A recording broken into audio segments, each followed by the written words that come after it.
मनुष्याचं शरीर नश्वर होणार आहे, क्षणभंगूर आहे, परिवर्तनशील आहे. या श्रेष्ठ सिद्धांताला अनुसरून आपण सदा सर्व काळ कायानुस्मृतीची भावना केली पाहिजे. जो मनुष्य कायानुस्मृतीची भावना करत असतो तर तो मनुष्य कधीही अकुशल कर्म करत नाही.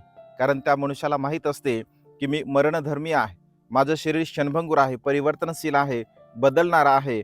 अशा प्रकारचा स्मृतिवान मनुष्य जर जागरूकपणे जीवन जगत असेल तर त्या मनुष्याची सर्व प्रकारचे विकार नष्ट होतात, नाहीशी होत असतात. आणि त्यामुळे आपण सुद्धा सातत्याने कायानुस्मृतीची भावना केली पाहिजे.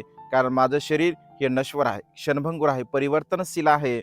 मनुष्य मृत्यूला कधी केव्हा प्राप्त होईल हे सांगता येत नाही.